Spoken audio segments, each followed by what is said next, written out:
Hello everyone, welcome to success classes. I am Gaurav Soin और आप सभी के सामने आज एक इंपॉर्टेंट वीडियो के साथ मैं हाजिर हूँ।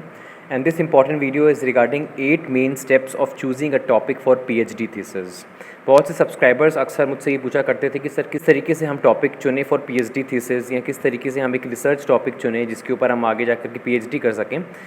और it is very much important to give concern to this particular topic, because आगे जा कर के आपका जो रिसर्च टॉपिक होने वाला है उसके बेसिस पे ही आगे जा कर के आपको पीएचडी अवार्ड होगी।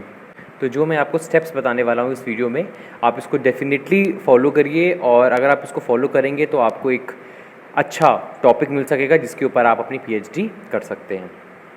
So before getting into this video, I would like you to subscribe my YouTube channel Success Classes and hit the bell icon for latest updates. You can also visit our website, that is researchphd.in, in which you will find daily quizzes on paper 1 and paper 2 commerce and management. And you can also follow us on Facebook and Telegram. The link of website, Facebook page and Telegram is given in the description box. और जो भी हमारे YouTube video की links होती हैं, जो भी हमारे क्विजेज़ की लिंक होती हैं, वो आपको हमारे Facebook पे जो टेलीग्राम चैनल पे मिल जाएंगी। तो डेफिनेटली आप इनको ज्वाइन कर लीजिए। मैंने बहुत सी लिंक प्लेलिस्ट में दी हुई है, जैसे कि PhD research paper MPhil playlist की लिंक दी है मैंने, रिसर्च एप्टीट्यूड प्लेलिस्ट की लिंक दी हुई है, स्टैटिस्टिक्स प्लेलिस्ट की लिंक दी हुई है, और पेपर 1 प्लेलिस्ट की लिंक डिस्क्रिप्शन बॉक्स में दी हुई है, जो कि बहुत हेल्पफुल हैं आपके लिए। जो लोग पीएचडी कर रहे हैं, आगे जाकर के जो पीएचडी करना चाहते हैं, उनके लिए पीएचडी रिसर्च पेपर एमफिल वाली प्लेलिस्ट बहुत इंपॉर्टेंट है। आपके सारे के सारे डाउट्स, आपकी सारी की सारी queries after watching the videos of PhD research paper MPhil playlist, it will get solved. तो डेफिनेटली आप उसको देखिए। और अगर आप आगे जाकर के पीएचडी एंट्रेंस एग्ज़ाम देना चाहते हैं या नेट जेआरएफ सेट की तैयारी कर रहे हैं, तो रिसर्च एप्टीट्यूड और स्टैटिस्टिक्स वाली प्लेलिस्ट बहुत इंपॉर्टेंट है। पूरा रिसर्च एप्टीट्यूड मैंने कवर करवाया हुआ है अपनी प्लेलिस्ट रिसर्च एप्टीट्यूड में। और अगर आप कॉमर्स या मैनेजमेंट से नेट जेआरएफ सेट या पीएचडी एंट्रेंस एग्जाम दे रहे हो, तो स्टैटिस्टिक्स वाली प्लेलिस्ट बहुत इंपॉर्टेंट है। T test, F test, chi square test और बहुत सारी इंपॉर्टेंट चीज़ें मैंने इनकॉर्पोरेट की हुई हैं अपनी रिसर्च एप्टीट्यूड और स्टैटिस्टिक्स वाली प्लेलिस्ट में। इसके अलावा अगर आप एक्सपेक्टेड मल्टीपल चॉइस क्वेश्चंस करना चाहते हो, तो एक्सपेक्टेड मल्टीपल चॉइस क्वेश्चंस की एक अलग प्लेलिस्ट बनाई हुई है जिसका नाम है पेपर 1।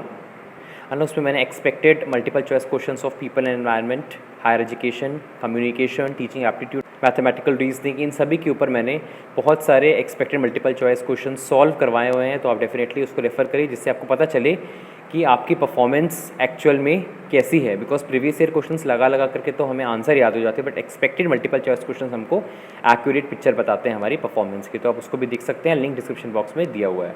इसके अलावा हमारा एक और यूट्यूब चैनल है एड इंडिया, आप उसको भी सब्सक्राइब कर सकते हैं। उसमें हम कॉमर्स एंड मैनेजमेंट से रिलेटेड कॉन्सेप्चुअल वीडियोज़ अपलोड करते हैं, जिससे आपका कॉमर्स और मैनेजमेंट का जो सब्जेक्ट है वो और स्ट्रॉन्ग हो जाए और आगे जा कर के आप अच्छा स्कोर कर सकें अगर आप कॉमर्स या मैनेजमेंट सब्जेक्ट से बिलोंग करते हैं तो।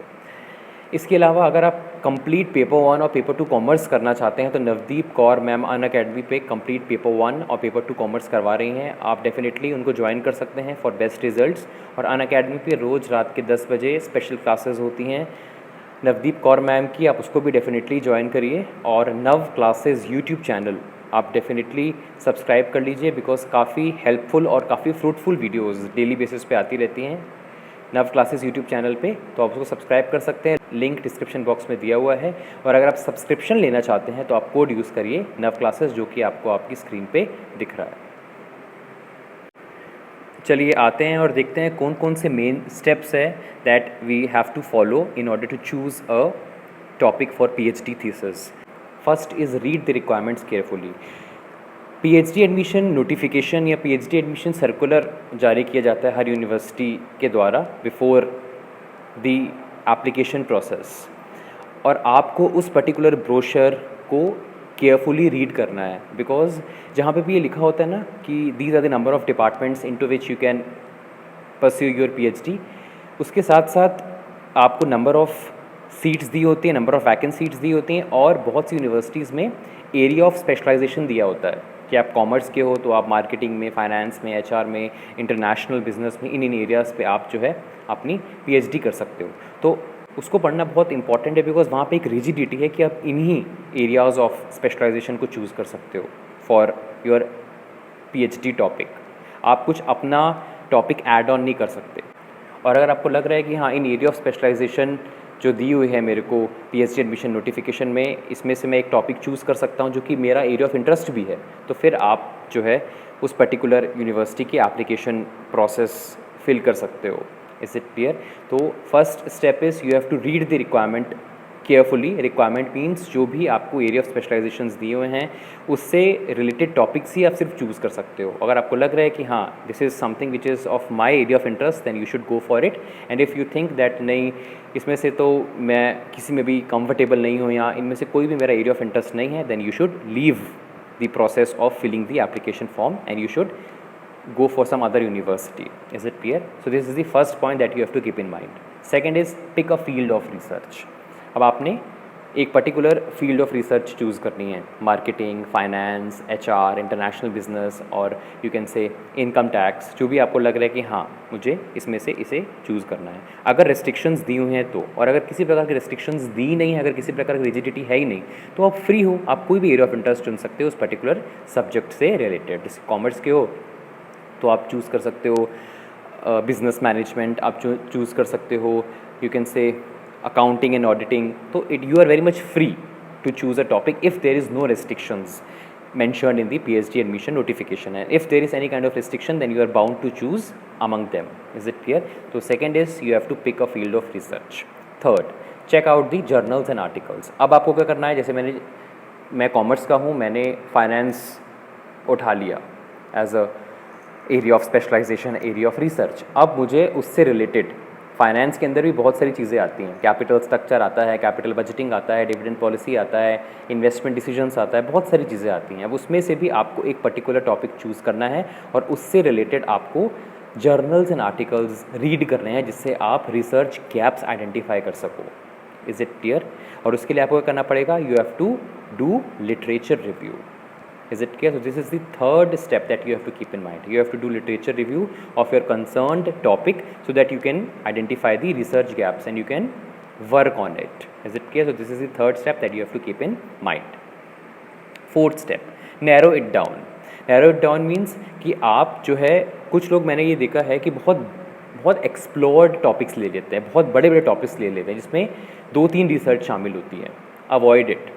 आप अपना एक एरिया फोकस्ड रखो, क्योंकि बहुत ज़्यादा अगर आप अपने आप को बर्डनसम कर लोगे तो it can hamper your productivity. If you are comfortable with it, go for it. और अगर आपको लग रहा है कि नहीं ये बहुत ज़्यादा एरियाज़ हैं जिनको मुझे एक्सप्लोर करना पड़ेगा, या ये जो रिसर्च है बहुत टाइम कंज्यूमिंग हो रही है, बहुत एफर्ट्स लग रहे हैं इसमें, then you should just focus on a single topic और उसके ऊपर आप रिसर्च करो। Is it clear? तो थर्ड बोला है narrow it down. Don't make your research so large कि बहुत टाइम लगे, बहुत रिसोर्सेज लगे और वो टाइम पे कंप्लीट ना हो पाए। नैरो इट डाउन जिससे आप फोकस्ड रहो और उस पर्टिकुलर एरिया पे आप रिसर्च करो और आपको एक फेवरेबल आउटकम मिले। Is it clear? So this is the fourth step that you have to follow in order to choose a topic for PhD thesis. Next is determine the research type. अब आपको एक research type determine करना है कि किस तरीके से आप डाटा कलेक्ट करने वाले हो, किस तरीके से आप डाटा एनालाइज करने वाले हो। Is it clear? अगर आपको पता चल जाएगा कि हाँ ये रिसर्च मैं यहाँ पे अपनाने वाला हूँ, क्वांटिटेटिव या क्वालिटेटिव, और मैं so and so research methods use करूँगा फॉर डाटा कलेक्शन या फॉर डाटा एनालिसिस, तो आपका एक माइंडसेट बन जाएगा कि ये टॉपिक है, इस टॉपिक के ऊपर मैंने लिटरेचर रिव्यू किया, मैंने रिसर्च गैप्स आइडेंटिफाई किए और इस तरीके से मैं डाटा कलेक्ट और डाटा एनालाइज करने वाला हूँ। So things will be very much clear in your mind.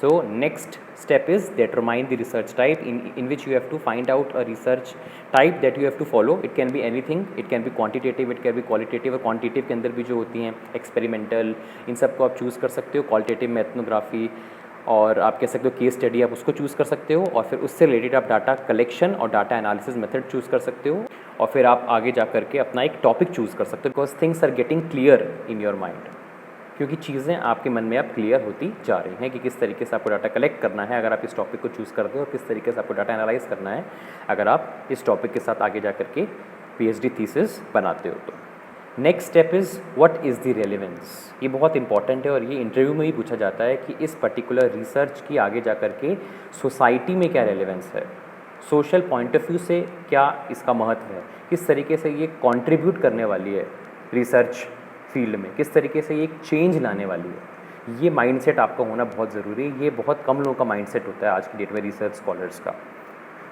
You have to focus on the social relevance of the topic, जिससे सोसाइटी हमारी बेहतर बने, राइट। तो इस पॉइंट ऑफ व्यू में भी आपको सोचना है, बिकॉज इंटरव्यूज़ वगैरह में तो आपसे पूछा ही जाएगा कि what is the social relevance of choosing this topic, why you have chosen this topic, और how you are going to contribute it into the society, right. तो ये आपके माइंड में क्लियर होना चाहिए before choosing a topic. Next step is double check its feasibility. अब आप जो है एक बार वापस से इंट्रोस्पेक्शन करो कि मैंने इस पर्टिकुलर टॉपिक को चुना है, इसके ऊपर मैं लिटरेचर रिव्यू करूँगा। लिटरेचर रिव्यू करने के बाद मैं data collection and data analysis methods find out करूँगा, जिससे मैं डाटा कलेक्ट कर सकूँ, डाटा एनालाइज कर सकूँ, और आगे जा कर के मैं ये देखूँगा कि किस तरीके से सोसाइटी को हेल्प मिल रही है मेरी रिसर्च से। Is it clear? और आपको इन चीज़ों पे भी फोकस करना है कि क्या आपके पास इनफ टाइम, रिसोर्सेज, नॉलेज है जिससे आप रिसर्च को टाइमली फिनिश कर सको। बिकॉज नहीं तो क्या आपकी पीएचडी फिर बहुत लॉन्ग प्रोसेस में चली जाएगी, है ना। हमारे को करना तो बहुत कुछ है, इसलिए मैंने लिखा है ना एक आगे स्टेप में आपको बताया है, narrow it down. Narrow it down means बहुत लार्ज और बहुत ब्रॉड आपका टॉपिक नहीं होना चाहिए जिससे आप बहुत ज़्यादा कंफ्यूज हो जाओ और आपके पास प्रॉपर टाइम ना हो, आपके पास प्रॉपर रिसोर्सेज ना हो जिससे आप उस रिसर्च को कंडक्ट कर सको। Just narrow it down, stay focused, और आप उस पर ही काम करो। और आपको पता होना चाहिए कि इतना टाइम लगने वाला है, इतने रिसोर्सेज लगने वाले हैं, and you should be well prepared. Next step is get it approve.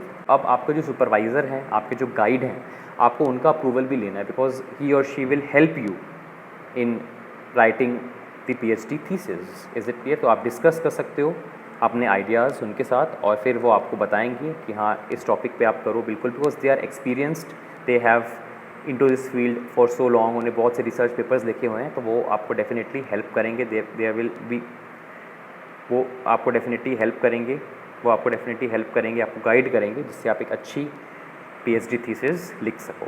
Is it clear? So these are the steps that you have to keep in mind in choosing a topic for PhD thesis. अगर पसंद आया हुआ video तो like ज़रूर करिएगा, और एक प्यारा सा कमेंट भी कर दीजिए, जिससे हम इसी मोटिवेशन के साथ अच्छे अच्छे वीडियोज़ आप लोग के लिए लाते रहें। और इस वीडियो को शेयर करें ज़्यादा से ज़्यादा लोगों तक ये वीडियो पहुँच सके, और वो भी एक इफेक्टिव टॉपिक चूज़ कर सके for PhD thesis. Thank you so much for your valuable time. मिलते हैं नेक्स्ट वीडियो में। Have a very nice day ahead and stay safe.